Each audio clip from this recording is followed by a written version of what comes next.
नमस्कार दोस्तों, हम आपके लिए उत्पन्ना एकादशी की व्रत कथा लेकर आए हैं। एक समय भगवान श्री कृष्ण और युधिष्ठिर महाराज के बीच संवाद हो रहा था।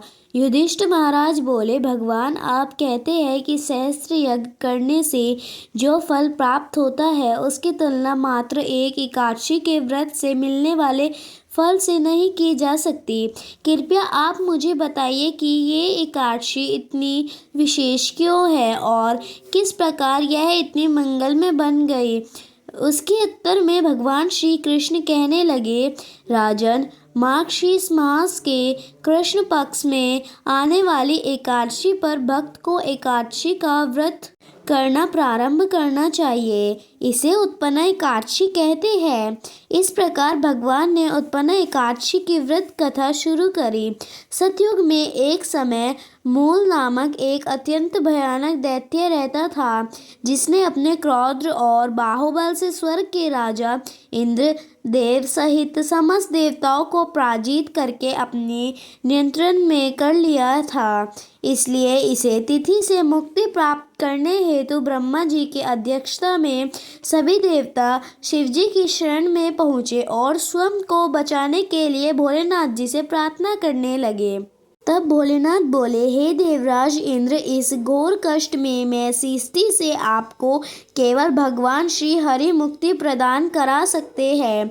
इसलिए आप उनके शरण में जाइए, वे अवश्य आपको संरक्षण प्रदान करेंगे। यह सुन सभी देवता श्री गण श्री हरि के शरण में श्री सागर पहुँचे। वहाँ जाकर उन्होंने भगवान विष्णु से प्रार्थना करी और कहने लगे, कमल नयन, आप सदैव अपनी शरण में आने वाले की रक्षा करते हैं। हे प्रभु, ब्रह्मांड कुल में नारीजन नामक शक्तिशाली दैत्य उत्पन्न हुआ है, जिसने सभी देवताओं का संहार करने की प्रतिज्ञा ली थी।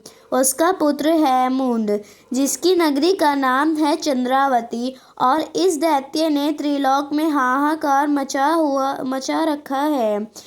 इसने सभी देवताओं को पराजित कर अपने पराधीन कर लिया है। हमारी रक्षा करे। यह सुनकर भगवान श्री हरि क्रोधित हो गए और कहने लगे, सभी देवताओं से कहा कि वह सभी इसी क्षण चंद्रावती पर आक्रमण करें और भगवान स्वयं इस युद्ध का नेतृत्व करेंगे। जब मोर दैत्य ने उन सभी के अपने और आते हुए देखा तो वे अपनी सैनिकों के साथ गुरजना हुआ आगे बढ़ा।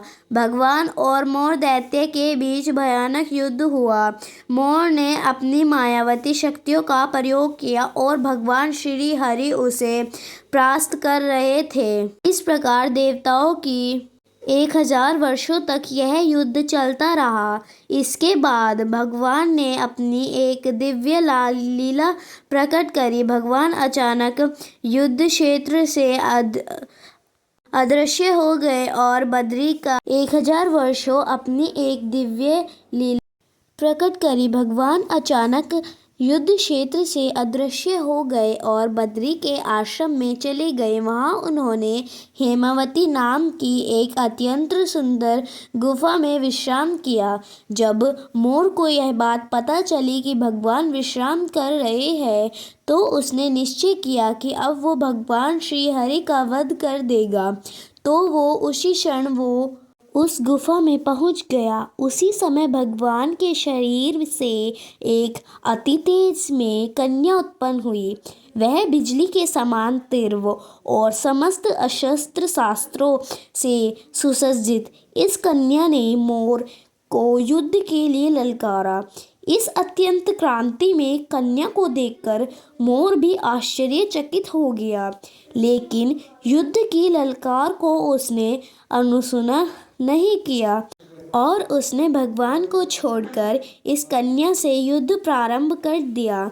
अचानक उस कन्या ने सभी अस्त्रों का विनाश करते हुए उसका सिर शरीर से अलग कर दिया, जिस कारण उसकी मृत्यु हो गई। भगवान श्री हरि निद्रा से उठे और उस तेजस्वी कन्या से पूछने लगे, हे देवी, आप कौन है और असुर का वध किसने किया? तब वह कन्या हाथ जोड़कर विनम्रता से कहने लगी, हे पूर्व पुरुषोत्तम भगवान श्री हरि, मैंने ही इस राक्षस का वध किया है और मैं आपके ही दिव्य शरीर से उत्पन्न हुई हूँ और यह आपको क्षति पहुँचाना चाहता था, इसलिए मैंने इसका वध कर दिया। यह सुन भगवान अत्यंत प्रसन्न हुए और कहने लगे, हे देवी, आपने मेरी रक्षा की है, जो वर आपको चाहिए आप मांगिए। यह सुनकर वह कन्या बोली कि आज के दिन मैं उत्पन्न हुई हूँ। जो व्यक्ति आज के दिन उपवास कर आपकी पूजा आसाधना करे, मैं उसे समस्त पाप नष्ट कर दूंगी।